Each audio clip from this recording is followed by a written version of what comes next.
दोस्तों नमस्कार। क्या सितंबर महीने में इसी साल 2025 के सितंबर महीने में नरेंद्र मोदी रिटायर हो जाएंगे?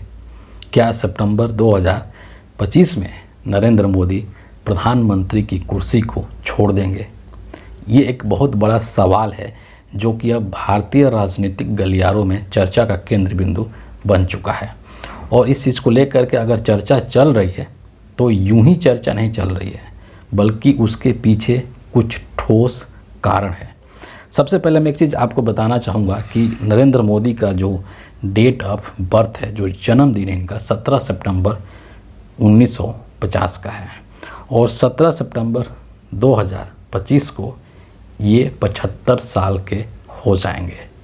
और एक बात जो आपको याद होगी, जब नरेंद्र मोदी 2014 में इस देश के प्रधानमंत्री बने थे तो एक तरीके से उन्होंने एक रूल बनाया था। हालांकि ये जो रूल है ये कोई औपचारिक नहीं है, अनौपचारिक ही रूल कहिए इसको, लेकिन बोला था, कहा था।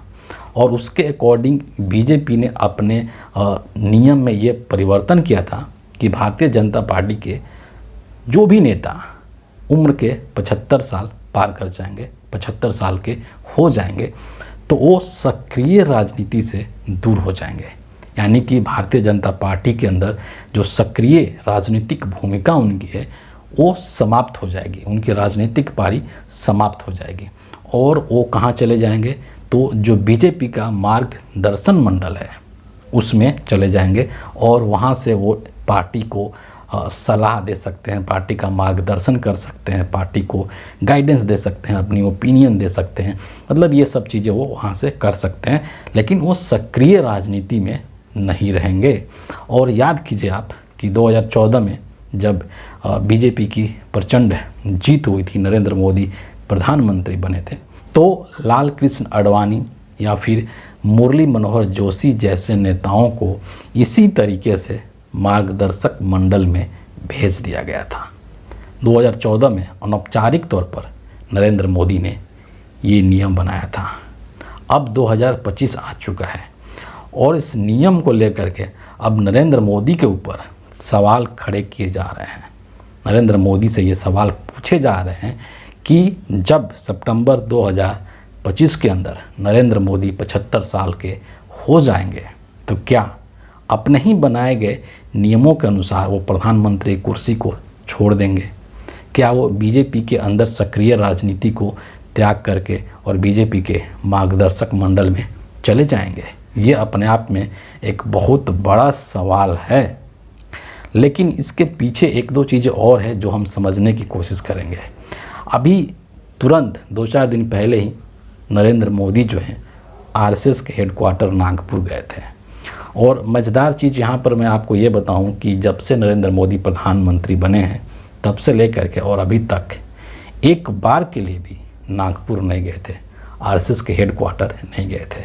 लेकिन अभी जो है इस वक्त जो है उनको नागपुर जाना पड़ा, हेडक्वार्टर जाना पड़ा आरएसएस के, और मोहन भागवत से जा कर के मुलाकात करना पड़ा वहाँ पर जा कर के। बीजेपी का अपना एजेंडा हो सकता है, नरेंद्र मोदी का और आरएसएस के बीच में क्या चीज़ें चल रही है उसको कैसे सॉर्ट आउट करना है, वो चीज़ें हो सकती है और उसके बारे में कोई खुलासा नहीं किया गया है। आने वाला जो समय है उसमें चीज़ें निकल कर के आएंगी कि क्या बातचीत वहाँ पर हुई है, मसलन बीजेपी का अध्यक्ष कौन होगा। लेकिन एक और चीज़ है, वो यही है नरेंद्र मोदी के रिटायरमेंट को लेकर के। और सवाल वहाँ से ये भी उत्पन्न होता है कि क्या संघ भी यही चाहता है कि नरेंद्र मोदी अब इस कुर्सी को छोड़ दे और अपना उत्तराधिकारी चुन ले?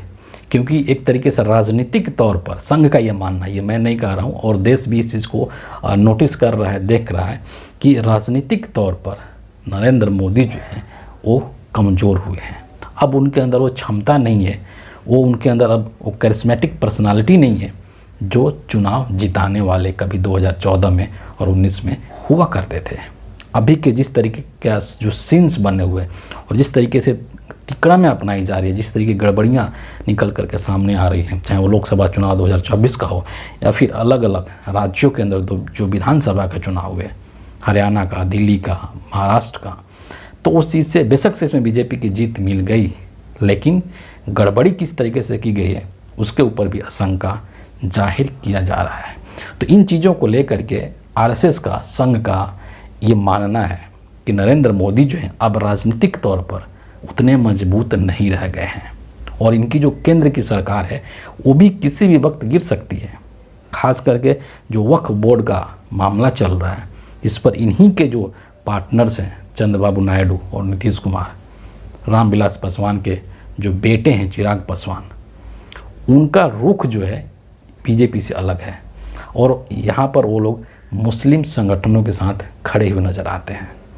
तो ये बिल जब लोकसभा के अंदर, राज्यसभा के अंदर लाया जाएगा तो हो सकता है कि वहाँ पर सरकार गिर जाए, क्योंकि नायडू की पार्टी या नीतीश कुमार की पार्टी या चिराग पासवान की पार्टी हो सकता है कि इस बिल पर बीजेपी को सपोर्ट नहीं करे। तो बड़ी मुश्किल से इनकी ये सरकार चल रही है तीसरे टर्म में जब ये प्रधानमंत्री बने हैं। तो इन सब चीज़ों को देख करके संघ जो है वो यही चाहता है कि अब इनका समय जो है वो पूरा हो चुका है और इनको अपने कुर्सी को त्याग देना चाहिए कायदे से, नियम से। और यहाँ पर एक नरेंद्र मोदी जी के लिए एक बहुत बड़ा मौका है, बहुत बड़ा अवसर है कि उनको अपने बड़प्पन का परिचय देना चाहिए और जो नियम उन्होंने खुद बनाए थे उस नियम को खुद के ऊपर लागू करके एक मिसाल कायम करें इस देश के सामने, लोगों के सामने, कि देखो मैंने एक समय में जो नियम बनाया था मैं खुद भी उस नियम को फॉलो कर रहा हूँ। वरना कल को लोग यही कहेंगे कि नरेंद्र मोदी अपने ही बनाए नियम को तोड़ करके और सत्ता के लालच में इस कुर्सी पर अभी तक विराजमान हैं। हालांकि एक और चीज़ मैं लास्ट में चलते चलते कहना चाहूँगा कि सत्ता की जो भूख नरेंद्र मोदी के अंदर है, कुर्सी की जो लालच नरेंद्र मोदी के अंदर है, मुझे दूर दूर तक इस बात की कोई संभावना नज़र नहीं आती है। मैं क्लियर कट ये कह रहा हूँ कि मुझे दूर दूर तक इस बात की संभावना नज़र नहीं आती है कि नरेंद्र मोदी स्वेच्छा से, अपनी इच्छा से प्रधानमंत्री के कुर्सी को त्यागेंगे और अपना उत्तराधिकारी चुनेंगे। मुझे ऐसा पर्सनली बिल्कुल भी नहीं लगता है। जो शिवसेना के पार्टी हैं संजय राउत, उन्होंने भी एक मीडिया को बात देते हुए बात कही कि नागपुर गए थे मोदी जी, वो इसीलिए गए थे कि ताकि वो अपना वहाँ पर समर्पण कर सके कि भैया अब हम जा रहे हैं, टाटा बाय बाय, अब मैं प्रधानमंत्री कुर्सी पर नहीं रहूँगा। सितंबर में रिटायरमेंट का एप्लीकेशन लिखने के लिए शायद वो आरएसएस मुख्यालय गए। मेरी जो जानकारी है 10-11 साल में कभी मोदी जी गए नहीं। मोदी जी गए हैं वो बताने के गए हैं मोहन राव भागवत जी से कि टाटा बाय बाय मैं जा रहा हूँ। लेकिन मैं ऐसा बिल्कुल भी नहीं मानता हूँ। नरेंद्र मोदी के व्यक्तित्व को, नरेंद्र मोदी के नेचर को और सत्ता के प्रति जो उनका लगाव है उसको देखते हुए मुझे ऐसा लगता है कि नरेंद्र मोदी इस कुर्सी से हटने वाले नहीं हैं। बिहार के अंदर जिस तरीके से नीतीश कुमार हैं, जिनको कुर्सी कुमार कहा जाता है, उसी तरीके से केंद्र की राजनीति में दिल्ली में नरेंद्र मोदी हैं और इनको भी कुर्सी से चिपक करके बने रहना पसंद है। और इसके पीछे एक बहुत बड़ा कारण ये भी हो सकता है कि पिछले 2014 से लेकर के और अभी तक जिस तरीके के कृत्य नरेंद्र मोदी ने किया है और उनका जांच नहीं हुआ है, तो इनको इस बात की कहीं ना कहीं आशंका है कि जैसे ही मैं कुर्सी से नीचे उतरूँगा सारी की सारी फाइलें जो हैं वो एक साथ खुलनी शुरू हो जाएंगी और फिर इनका बुढ़ापा बहुत मुश्किल में बीतने वाला है।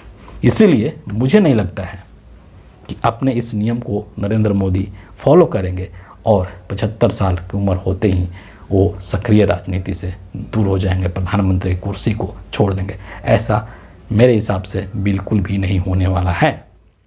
तो फिलहाल इस वीडियो के लिए इतना ही है। और आपको क्या लगता है कि नरेंद्र मोदी जो हैं 75 साल के होने के पश्चात अपनी कुर्सी छोड़ देंगे? अपने जवाब, अपनी राय कमेंट में ज़रूर लिखिएगा। अगले वीडियो में आपसे फिर मुलाकात होगी। तब तक के लिए बहुत बहुत धन्यवाद।